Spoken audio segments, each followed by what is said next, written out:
Hello mga amiga, kung ako ang tatanungin nyo, ano ang masasabi ko tungkol kay Kiko at saka kay Bam sa Senado? Ganito lang yan. Silang dalawa ay pumasok sa gera na konti lang ang bala. Diba? Pagpasok nila, ito lang yung ang napanalunan nila eh. Si Kiko naman, sa kabataan daw, ay siya ang magpababago. Tapos si Bam naman sa education, free education. So, titingnan natin guys kung ano pa ang mga bala na baon nila. Dahil 3 years na itong gera na sa gobyerno. Marcos administration at saka Duterte. Tapos itong dalawa ay pumasok. So, tignan natin. Kasi sa ngayon, sa mga interview ngayon ni Bam, nakikita naman natin na ano siya eh. Yung parang nakikita niya na ang daming bala si Duterte.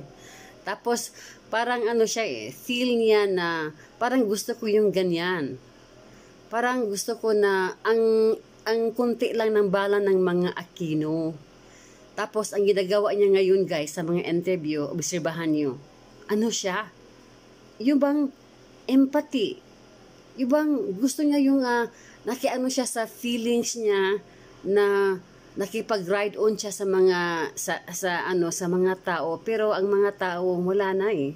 Ang mga tao nakikita na nila ang ang yaman legacy na naipundar ni Duterte. Nakita na, pero si Bam Aquino nakikita natin ngayon na sa panahon namin yung binabanatan si Marcos dati eh nalo kami politically. Pero ngayon pala, meron palang style si Duterte na very good thing na gawa niya para sa mga tao. So, yun ang obserbahan natin guys. Ito si Kiko, kung saan niya gagamitin ang bala niya at saka si Bam Aquino. Dahil nakikita na natin si Bam Aquino ay parang siya paling-paling siya sa Duterte or Pero titignan natin kung ano ang meron niya, anong baon niya para sa Kasi pumasok siya sa gira na to eh.